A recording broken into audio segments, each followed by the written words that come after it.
Ladies and gentlemen, I'm here in my studio now. Some of the artwork that I have in here. Go ahead and pan the room. But anyway, this is my chopping block right here. You see all the razor blades. It's the tricks of my trade right there. The spatula, the yoke, and of course a couple brushes that I have that I use on a regular basis. But this is actually my easel. This is where I do some of my work at.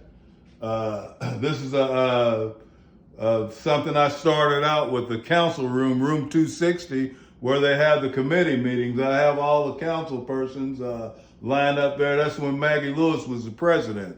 So that's the work in progress there. But here's some of my mix of things that I use. A bunch of pencils, a bunch of brushes laying around.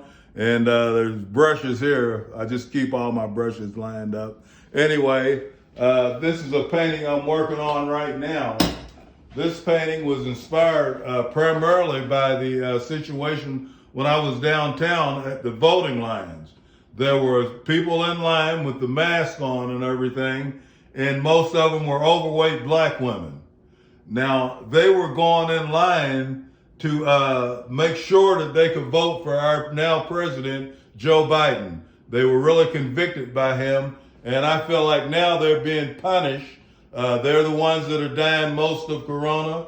They're the ones that are being misled into what I call a death chamber. I was not going to use death chamber in this painting, but I will use that, say gas chamber. But I just have them here, and I have them in a strict line with a barbed wire fence to contain them, and also an officer to contain them also, to keep them going in the direction that they're going. But anyway, last week I just heard an article how black women had murdered over 50 million of their own babies over the last, since Roe versus Wade. So I had to change my outlook a little bit, and I just have to start it now. You can see that I've started lining that road with aborted fetuses that they are actually walking over to get to the gas chamber with their mask on, because I could go into a lot of social stuff right now.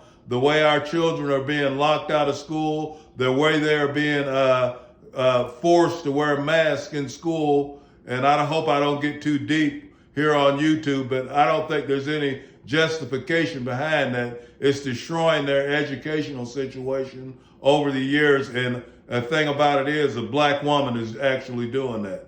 A black woman is actually have our children on the sidelines now, the ones that least can afford it. And if they are going to school, they're having to wear masks, which is no justification for that whatsoever. And it's destroying their lives in so many ways. But the thing about it is, none of our black ministers, none of our so-called leaders here in the black community will say anything about that, when I think the cold hard truth is they're trying to dislocate these people, try to dislocate these families into another area of town, because our town is being regentrified here. So it's just something that I've seen over at the State House, and I can't go in too deep on YouTube because I know I don't want to get cut off. So I'm just going to be nice right now, but I will be on Cameron's show tomorrow morning at 8 o'clock. But I'm here at YouTube. I'm here at the Bougie Bulletin. Hadn't posted anything for a while. I'm posting something right now. Larry Vaughn, the Bougie Bulletin. Thank you.